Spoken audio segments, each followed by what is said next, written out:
सभी विद्यार्थियों को नमस्कार। तो विद्यार्थियों, आज हम इस अवधि में आपका जो चारवां जो पाठ है आपकी किताब के अंदर, जीवन का व्यवसाय, तो इस पाठ के बारे में इस अवधि में आज हम चर्चा करेंगे।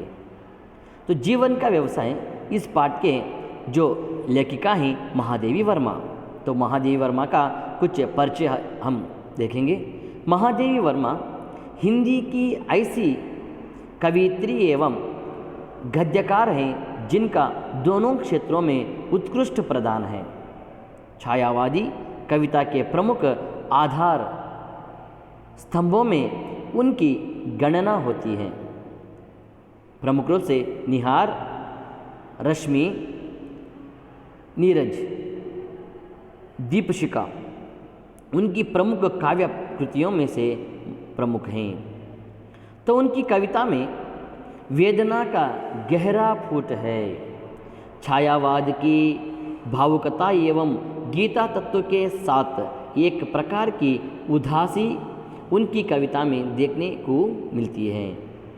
अतीत के चलचित्र, स्मृति की रेखाएं, मेरा परिवार, पथ के साथी उनके रेखाचित्र संस्मरण हैं। तो इन गद्य कृतियों में जीवन संघर्ष कर रहे साधारण मनुष्य की असाधारणता को उन्होंने शब्दबद्ध किया गया है। और अगर देखें तो श्रृंखला की खड़ियाँ उनका नारी विषयक ग्रंथ माना जाता है। यहाँ महादेवी वर्मा जी के रचनाकार का एक नया रूप दिखाई देता है। कविताओं की वेदना और रेखाचित्र में प्रकट हुई संवेदनशीलता के साथ यहाँ भारतीय नारी की स्मृति और संघर्षों को व्यक्त करते हुए महादेवी जी का छिपा आक्रोश भी प्रकट हुआ है। नारी चेतना की यह विरल कश्ती है। जीवन का व्यवसाय एक निबंध है। इस निबंध में नारी शोषण के विविध पहलुओं को स्पष्ट करते हुए समाज से, पुरुष प्रधान समाज से स्त्रियों को मिली असीम घृणा और घोर तिरस्कार को संहित आक्रोश के स्वर में व्यक्त करते हैं। महादेवी वर्मा इस निबंध पाठ में जीवन का एक व्यवसाय में एक समाज, पुरुष प्रधान समाज के अंदर स्त्रियां किस तरह से एक शोषित हो रही हैं, उस विषयों के बारे में यहाँ पर बताने की चेष्टा किया है। पुरुष की विलासिता और असंयम का भोग बनी नारियों को आकारण समाज में जिस अपेक्षा और दुराचार का सामना पड़ा और पड़ रहा है, यह निबंध तार्किक रूप से उन पहलुओं को उजागर करता है। और प्रमुख रूप से समाज में पतित कहीं जाने वाली स्त्री के प्रति समाज के दुराचार और अन्याय ने उन्हें घृणित व्यवसाय में लगा दिया है। लेकिन लेखक का स्पष्ट अभिप्राय है कि उन स्त्रियों का अभिशाप दोहरा हो जाता है।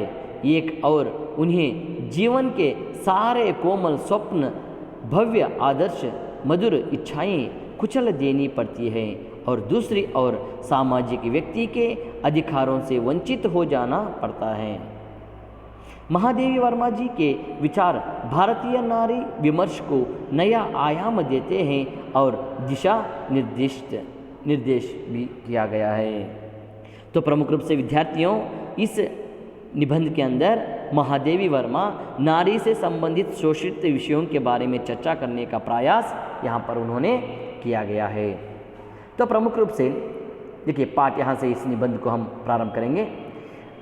इन स्त्रियों ने, जिन्हें गर्भित समाज पतित के नाम से संबोधित करता आ रहा है, पुरुष की वासना की देवी पर कैसा घोरतम बलिदान किया है, इस पर कभी किसी ने विचार भी नहीं किया। पुरुष की बर्बरता,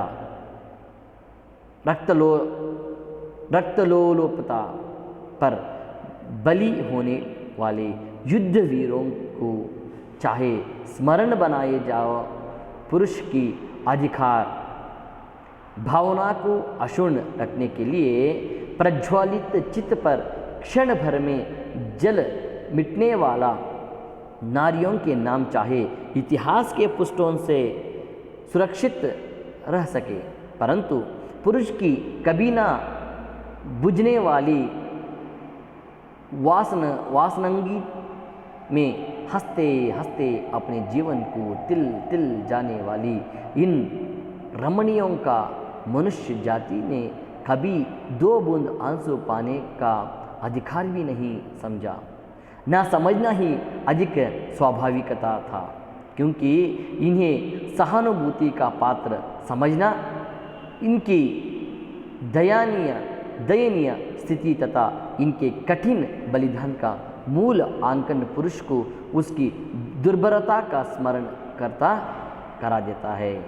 तो यहाँ पर महादेवी वर्मा कहती हैं प्रमुख रूप से यहाँ पर किस तरह से ये पुरुष ही यहाँ पर प्रधान कहलाता है। इस पुरुष प्रधान जीवन में, समाज में स्त्री किस तरह से शोषित हो रही है, किन किन विषयों से वे बलिदान दिए आ रही है, किस तरह से आज भी अगर युद्धों के प्रति या कोई भी योद्धाओं का नाम यहाँ पर आता है तो कहा जाता है उसके पीछे एक स्त्री का महत्वपूर्ण स्थान है, लेकिन आज उस स्त्री का शोषित किया जा रहा है, बलिदान किया जा रहा है, लेकिन उसका कोई भी यहाँ पर मन सम्मान नहीं हो रहा है।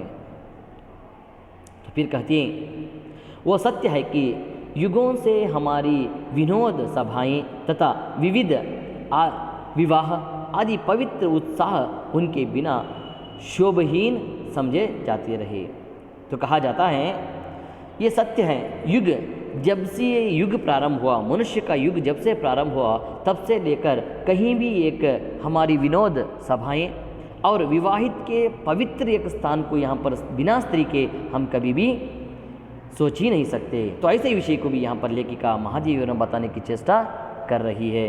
और उसके साथ साथ ये भी यहाँ पर कहा जा रहा है कि वह सत्य है कि युगों से हमारी विनोद सभाओं में, विवाहों में स्त्री का पात्र महत्व है। और कहते हैं प्राचीन काल में से लेकर देवताओं की अर्चना भी नर्तकियों की आवश्यकता पड़ जाती थी, परंतु इन सब आडंबरों की उपस्थिति में भी उस जाति का समाज से कोई सहानुभूति नहीं मिल सकी है।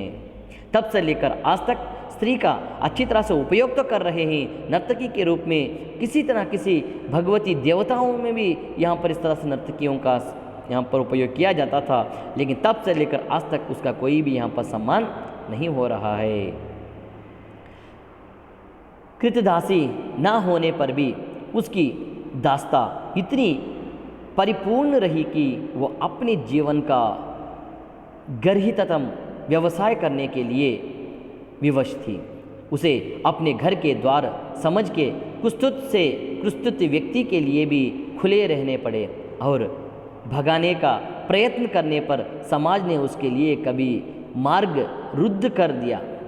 वह पत्नित्व से तो निर्वासित थी ही, जीविका के अन्य साधनों को अपनाने की स्वतंत्रता भी ना पा सकी।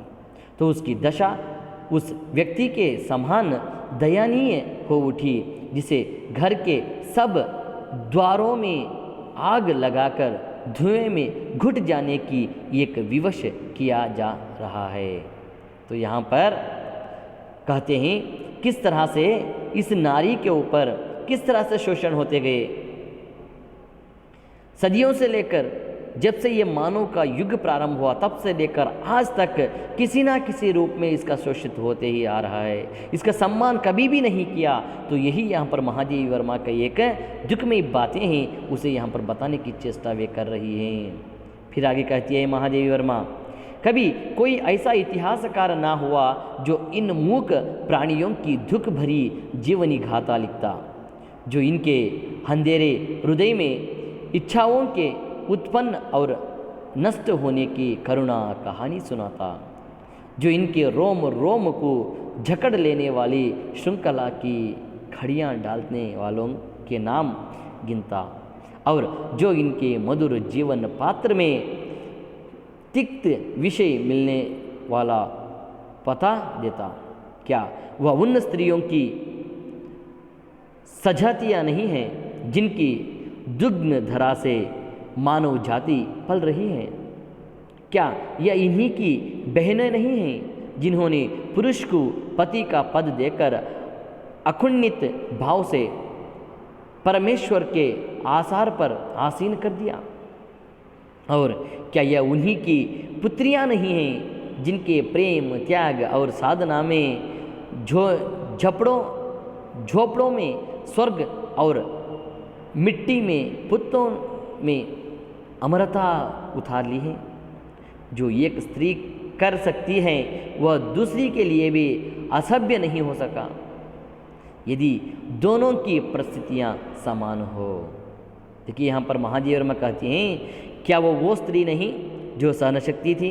क्या ये पति का रूप नहीं धारण किया है, पत्नी का रूप नहीं, या पति की सेवा नहीं की, या कि किसी की बहन के रूप में यहाँ पर जीवन नहीं की? तो किसी ना किसी इतने रूप धारण की हुई ये महिला पर, आज इस स्त्री पर अनगिनतियाँ यहाँ पर शोषित क्यों किया जा रहा है? उसका सम्मान क्यों नहीं किया जा रहा है? उसका उतना ही विरोध आज भी क्यों किया जा रहा है? उसे आगे बढ़ने की सोच में क्यों नहीं छोड़ रहे हैं? तो ये सभी कहीं सारे प्रश्नों का उत्तर यहाँ पर इस पाठ के जरिए, निबंध के जरिए बता रही हैं महादेवी वर्मा।